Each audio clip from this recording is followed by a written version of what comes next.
하나님 말씀 창세기 3장 15절입니다. 한 절 합독하도록 합니다. 시작. 내가 너로 여자와 원수가 되게 하고 너의 후손도 여자의 원수가 되게 하리니 여자의 후손은 내 머리를 상하게 할 것이요 너는 그의 발꿈치를 상하게 할 것이니라 하시고. 아멘. 기도드립니다. 복된 시간 허락해 주신 것 감사합니다. 영광 돌릴 수 있기를 소망합니다. 예수님의 이름으로 기도드립니다. 아멘. 개인의 가치 본문에 여자의 후손이 내 머리를 상하게 한다 하는 이 음성 대화 관계, 여자의 후손에 대해서 내 머리를 상하게 한다라고 말씀하시는 분은 창조주 하나님입니다. 창조주, 내 원수가 되게, 내라고 하는 것은 창조주 하나님 앞에서 있는 사탄이에요. 사탄. 그리고 여자의 후손은 사람을 이야기하고 있어요. 그러므로 사람은 여자의 후손으로서 사탄의 머리를 상하게 할 수 있는 엄청난 능력과 지위를 가지고 있다. 머리를 상하게 한다. 그러면 발로 머리를 상하게 한다. 발꿈치. 이제 여기는 아직 발이 이야기 안 나오는데 머리를 상하게 한다 하는 이 개념에서 발꿈치를 문다. 이 연결되는 점에서 발로 머리를 상하게 하느냐 그렇게 보는 거죠. 위치를 말하는 겁니다. 위치를.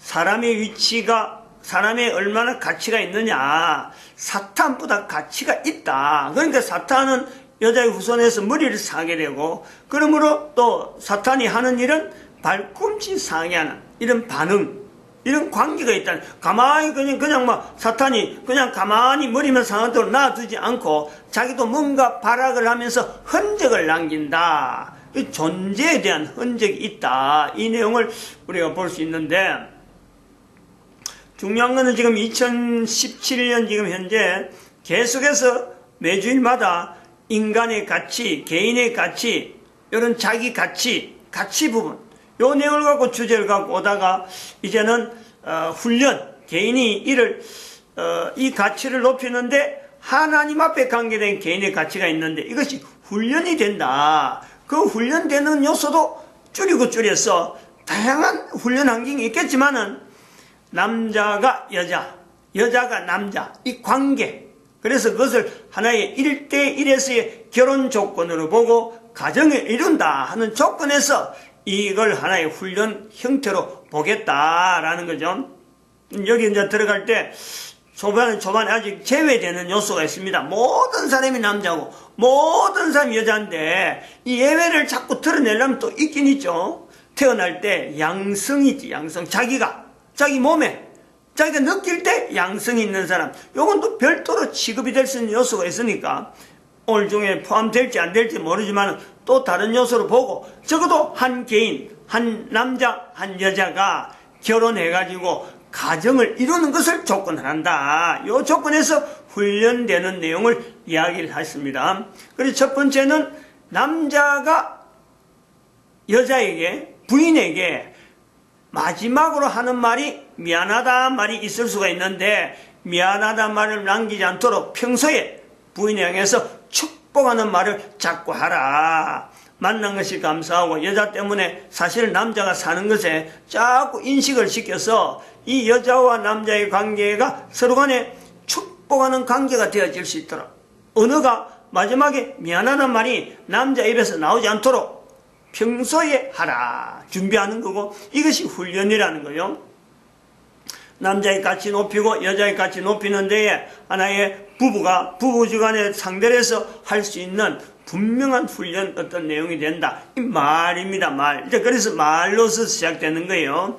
그리고 두 번째는 배신이라는 단어가 있는데, 여자가 배신하지 않는, 여자는 배신 못한다. 그런데 여자에게서 배신이라는 말을 들은 남자가 있을 수 있고, 남자는 배신 속에 살아간다. 그래, 모든 남자는 다 배신의 응울이 있는데 남자가 배신이라는 말을 못해, 하지 말아야 돼 남자가 있다.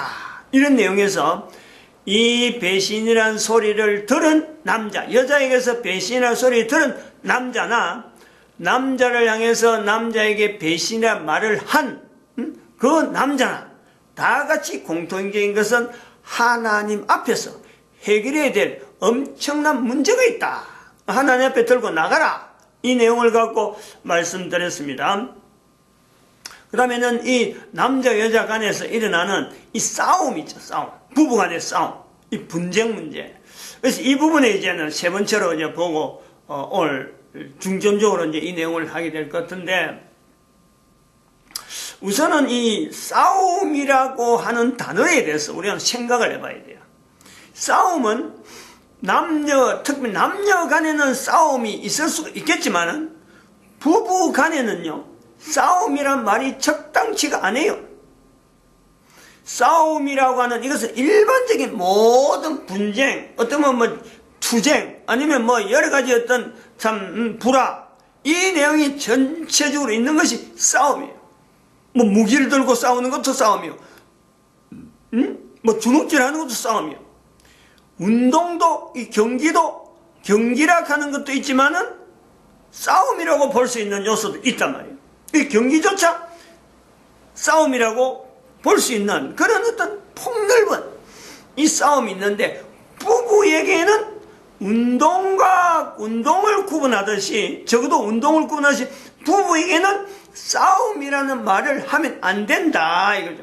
그런 용어를 쓰면 안 된다.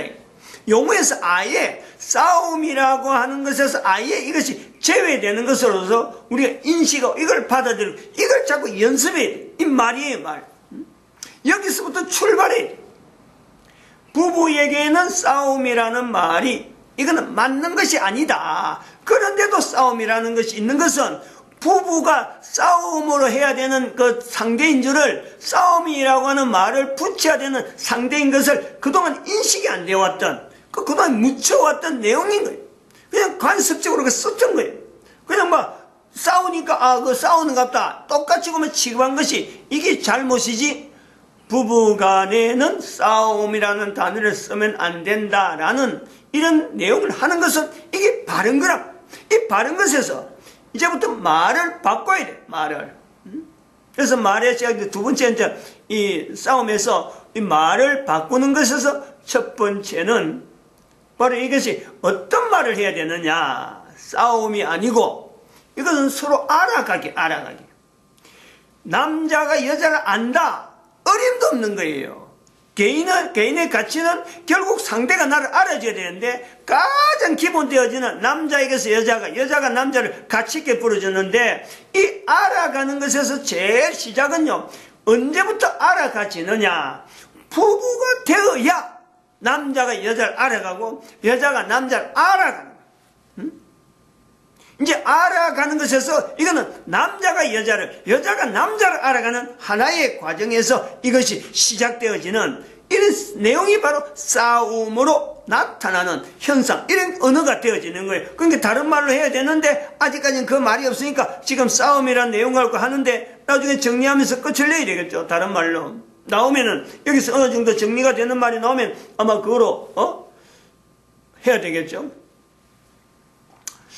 그러면은 이것은 남자에서 여자를 알아가고 여자가 남자를 알아가는 그 과정이 부부가 되어지면서 이제부터 시작된다. 이게 아주 철저히 돼, 철저히. 이게 아주 강력하게 개인이 이걸 받아들이면서 또 일반화시키는 사회적인 여러 가지 관습화되어지는데, 지금 우리가 싸움이라는 이 단어를 부부에게 붙이지 않는 것에 이게 아주 중요한 힘이 되어지는 거예요. 대개 사람들이 내가 남자를 안다, 내가 여자를 안다, 알면은 얼마나 해요. 알아도 그런데 안다, 그렇게 말하면서 안다는 것은요, 아주 껍데기 중에 껍데기. 그건 안다고 할 만한 가치가 있는 내용이 아니고 그저 자기 어떤 즉흥적인 어떤 표현이지, 그 다른 사람들이 공감할 내용에 그 알아가는 내용은요 절대 아니에요. 그 절대라고 할 정도로 100% 틀리다. 100%.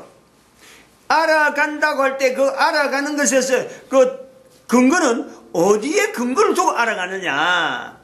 개인의 존재, 남자로서의 존재, 여자로서의 존재, 근본적으로 하나님으로부터 주어지는 이것이 근거가 되어질 때 하나님으로서 만드신 하나님에 의해서 만들어진 남자, 하나님에서 만들어진 여자, 이것을 남자가 상대로 바라보고 또 여자가 상대로 바라보면서 그 바탕이 기본으로 깔려있는 것이 하나님에 의해서 창조된 여자가 하나님에 의해서 창조된 남자가 지금 결혼을 통해서 만나는 요 환경이 바로 가정이라는 이것이 기본적으로 깔려있어요. 그래서 내가 만난 여자는 내가 만난 남자는 하나님에 의해서 지금 나를 만나러 지금 현재 이끌려서 지금 만나게 되었다. 이 공간이 가정이에요. 가정. 이 가정에 대한 기본적인 어떤 생각이나 이 모든 것이 우리가 서로 간에 각 나라마다 평소에 넘어오던 관습에 따라서 오래된 관습에 따라서 그냥 굳어 있는 건데 이것을 전 인류 가운데 통일시켜야 된다. 통일을. 두 번째 이제 나아가서 알아가는 것에서 두 번째는 바로 남자로서 여자를 알아가는 여자로서 남자를 알아가는 그 단계를 뛰어넘으면은 이제는 서로 간의 가정에서 남편으로서 안 그러면 아내로서 이제는 남편과 아내의 어떤 위치에서 하나님으로부터 주어지는 그 사명, 개인의 그 사명이 있다. 그 내용을 서로 인정하고 그 내용에 서로 간에 누가 우리 가정에서 앞선 각 남자나 여자나 두 사람이 하나님의 받은 사명에서 어느 편이 하나님 앞에 받은 사명에 현재적인 사회 여러 가지 구조나 여러 가지 환경에서 어느 편이 오히려 앞선 그쪽으로 밀어줘야 되느냐 이 선후관계 앞선 사람과 뒤에 선 사람에 대한 이 관계를 분명히 인식을 해요. 그래서 하나님으로부터 주어지는 가정에 그 가정의 남편으로서 아내로서 하나님 앞에 주어지는 그 어떤 분야, 사역 그것 자체에 대한 서로 간에 인정을 하고 개발시키고 그러면서 덩달아 일어나는 것이 바로 가치 상승의 효과가 분명히 있다. 구조는 간단히 여기까지. 훈련의 구조는 우리가 지금까지 전체 한 것은 내용 자체에서 남자가 마지막으로 하는 말에서 미안하다 말하지 말고 평소에 하나님께 감사하라. 감사라는 말을 통해서 부인을 통해서 또 이래 서로 간에 부인에게 감사하고 부인은 또 그런 말미암아 감사하다는 말이 나오고 또 두 번째는 배신이라는 단어에 대해서 남자와 여자가 쓰는 배신에 들은 남자와 또 이 배신이라는 말을 하지 말아야 될 남자가 배신이라는 말 썼을 때 이 관계 하나님 앞에 정리해야 될 이 분명한 어떤 시간적인 분명히 때 환경 그 내용을 우리가 인지하고 가정이라는 것에서 이 분명한 싸움이라는 단어를 우리가 분명히 다른 말로 대체하고 그 다음에는 알아가는 것에서 남자가 여자를 알아가고 여자가 남자를 알아가는 요 내용이 하나 있고 그 다음에 사역 부분에서 남편으로서 아내로서 남편에게 누가 우선적으로 이건 어떤 바뀔 수가 있는 거예요. 인정을 하면 되는 거예요. 처음에는 남편이 앞서다가 나중에는 부인이 앞설 수가 있으니까 이 부분을 서로 간에 계속해서 저울질하면서 기준은 하나님으로부터 주어지는 개인에게 독특한 어떤 사역의 어떤 내용이 분명히 있다. 이것은 우리가 예를 들면 그런 거죠. 직장생활을 하고 있을 때는 분명히 남자가 리더가 될 것 같은데 그러나 직장을 하는 카드들도 부인은 집에만 있어도요 그 내적으로 쌓아가는 어떤 내공이 있을 수가 있는 거예요. 그래서 직장이 어떤 연륜에서 직장이 남편에 대해서 뭔가 그만두게 될 때 오히려 그런 것은 직장 때문에 가정이 붕괴되는 것이 아니고 부인으로 인해서 이제는 바톤을 이어받아서 다른 사역적으로 넘어갈 수 있는 길이 될 수 있다. 이런 데서 이게 힘이 나타나는 거죠. 중요한 건 지금 여기서 뭘 지금 이야기하려냐면은 우리가 지금 이걸 모르고 있어요. 대부분이 이런 원리를 적용하지 않고 그냥 가정하면 남자 여자가 그냥 서로 만나서 애 낳고 지내는 게 그 가정이고 직장까지 있으면 막 가정이 안녕이고 이렇게만 되어져 있는 구조가 일반적인 구조예요. 그 직장이라 하는 이런 요소도 어떤 개념 속에서 이 가정하고 어떤 관계가 있을 것이고 내가 직장에서 위치와 가정에서 위치에 내 차이에 일어난 여러 가지 내용을 어떻게 기준을 두고 나갈 거냐. 지금 그럴 때 이 부분이 분명히 어떤 기능이 있는데 모든 사람이 모르고 있다는 것에서 한 발자국 더 나아가면 구체적으로 이야기를 하면 그런 거예요. 이게 얼마나 큰 문제가 되어지느냐. 남자와 여자의 관계에서 여자는 지난번에 표현했지만 일률적으로 쭉 똑같아요. 지옥으로 가지 않는 이상 이 땅에 코로 숨을 쉬고 있는 동안 늘 남자를 바라보는, 어떤 남자를 어떤 지원하는 어떤 위치에 있겠지만은 남자는 항상 변한단 말이에요. 그러면은 이 변한다 하는 개념에서 우리가 볼 때 사람에게는 어릴 때 시간이에요. 어릴 때. 나이가 1살 때 있고 2살 때 있고 10살 때 20살 때 30살 40살 50살 이게 나이를 먹어가는 거예요. 그런데 나이를 먹어도 변하지 않는 어떤 요소에 있는 것은 바로 여자라. 여자. 요 내용의 본문에 여자의 후손하는 요 표현이 이 도대체 어떤 의미냐. 어떤 의미냐. 남자들이 변해가는 그 과정에 여자들을 기준으로 두고 내가 여자를 지금 참 하나님 앞에 영원히 인도되는, 영원히 참 바른 길로 갈 수 있는 그 길로 인도하고 있는 변화되는 남자의 삶이냐. 요 내용이요. 늘 겨울의 어떤 표준 천칭처럼 나를 저울질하는 것이, 남자를 저울질하는 것이 바로 여자라는 여자예요. 언제든지 그 자리에 있는 거예요. 언제든지. 여자의 위치는 항상 남편에 대해서 항상 바라보고 남편이 바른 길 가기를 바라고 도우고 뭐 길 자체를 안내는 안 하지만은 길은 남자들이 막 방향을 하는데 언제든지 남자 옆에 같이 있는 구조란 말이에요. 그런데 이 남자가 세월을 20살, 30살, 40살, 50살이 되어지도록 여자의 가치에 대해서 하나님 앞에 주어지는 존재가치, 하나님 앞에 주어지는 어떤 사역, 그것 자체를 발견하지 못한 채, 그것 자체를 가지고 가정을 연결하지 못한 채 가정을 가지고 왔다 하면은 여기에 또 한 번 남자와 여자가 하나님 앞에 해결해야 될 또 중요한 요소가 걸린단 말이에요. 나이가 있다니까. 뭐 50살, 60살 뭐 죽을 때까지 뭐 몰라고 그냥 간다는 게 아니에요. 이걸 알아야 돼. 가정마다 이걸 알아야 돼. 이런 내용에 대해서 개인의 가치를 부부관계에서 1대1의 결혼생활 가정에서 이런 내용을 찾아서 하는 이야기를 못 들은 것처럼, 못 들었다면 이 내용은 반드시 뭐 처음인데 이런 내용을 다른 데서 언급은 했어요. 뭐 가치 문제라고 한 건 아니고 분명히 남자가 가정에서 60살 이상 됐을 때까지 어떤 조치를 안 하면 안 된다 하는 이런 표현은 여러 가지 했는데 개인의 가치 문제를 가져와서 여자하고서 살아가는 그 어떤 책임적인 내용에서 남자는 50살에서 60살 요 언제가 딱 들어가면요 바로 여기서 데드라인이에요. 50살이라 하는 이것 자체가 인생의 가정에서의 가장이 남편으로서 아내를 함께 더불어서 영원한 어떤 삶에 대한, 그러면 또 하나님에 의해서 창조되어진 개인의 가치에 대한 인식, 또 개인이 살아가면서 하나님을 가지고 있는 그 사역에 대한 분명한 받은 달란트, 그 내용에 대한 점검을 이때 됐어요. 마감을 해야 돼요. 마감이야, 마감. 이때부터 시작이 아니에요. 근데 그걸 아직도 모르고 있다 이런 거예요. 50이 되었어도 아직도 모르고 있다 이러면요 이거는 하는 일 다 그만두고 어떤 일에 종사했든지 간에 부인에 대해서 부인과 더불어서 하나님 앞에 매달려야 될 남자가 우선적으로 나가야 돼. 우선적으로. 이거 아주 중요한 때. 이때 놓쳐버리면은 정말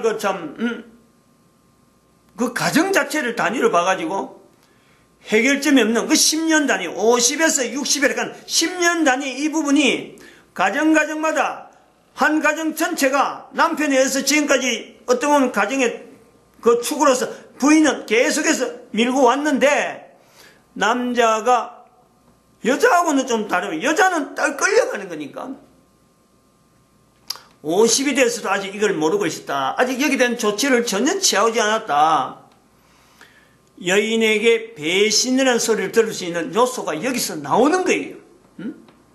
남편에서 뭐 다른 외도로에서 배신이 아니고 인생 전체를 걸고 남자를 바라봤는데 이 남자가 자기를 다른 데로 엉뚱한 데로 인도했다는 거예요.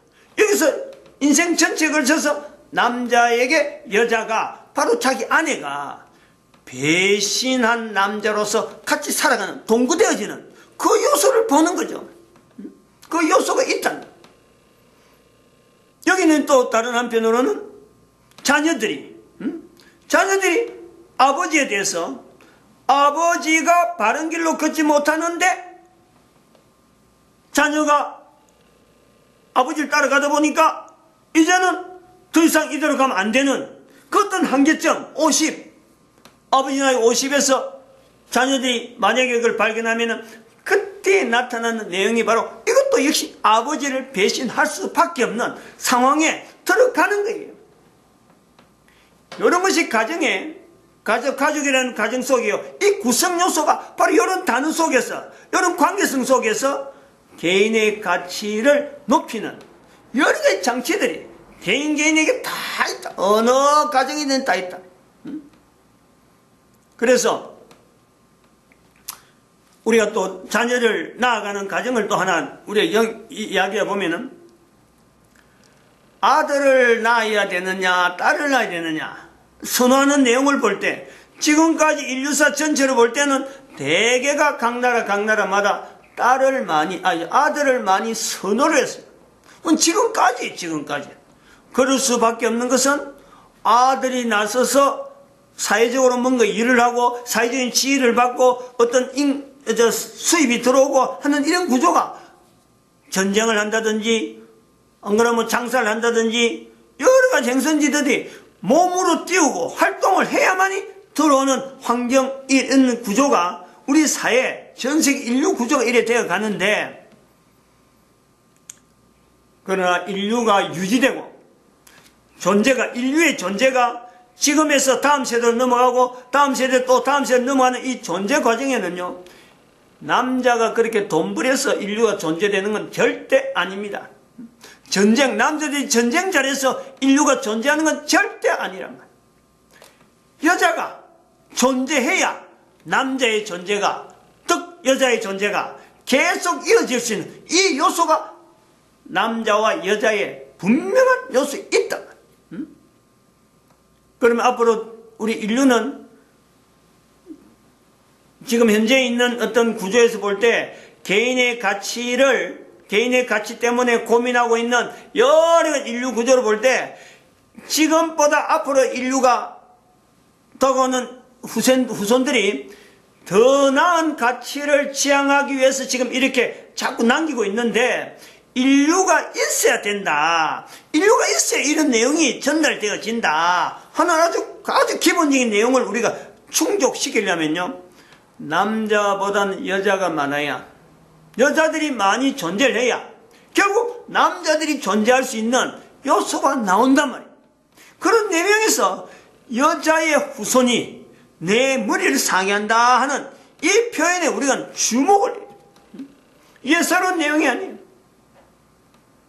그러므로 여자의 후손이 있다라는 것에서 우리가 여자들이 하나님의 부르짖는 가장 기본적인 아까도 말했지만 남자는 50세가 돼야 남자는 50이 돼야 비로소 그때는 자기 인생 전체를 걸고 하나님 앞에 이게 지금 바르냐 안 바르냐 저울질을 딱 하게 되는데 여자는 몇 세 때 그러면 하나님 앞에서 이런 저울질을 하게 되느냐 바로 아이를 낳을 때 임신했을 때 여자로서는 어느 여자든지 임신했을 때 바로 여기서 자기 자신이 이거는 배신이라는 말 쓰지 않냐고 바로 그대로 하나님 앞에 매달려야 되는, 모든 여자들은 임신을 하게 될 때 하나님 앞에 매달려야 되는 이 중요한 시기인 거예요.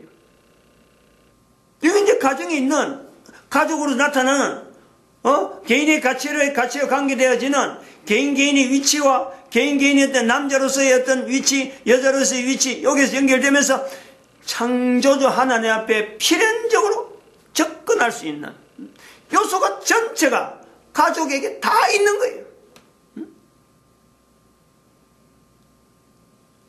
이건 우리가 곰곰이 아주 세심하게, 아주 그러고 실질적으로 개인에게 바로 접근시켜야 돼요. 이런 요소가 되어 있지 않았다, 그런 남자, 그런 여자, 그렇게 되어지는 가정, 또 하나님 앞에 나오는 이런 속에서 연결되어지는 남자, 여자, 그리고 그 가정, 이게 차이라는 건요 어마어마한 거예요. 그 속에서 우리가 10층에서 나타나는 위에 7층, 밑에 3층, 이 관계가 결정되어지는 환경이라는 환경. 마칩니다. 기도드립니다. 할렐루야. 함께 하시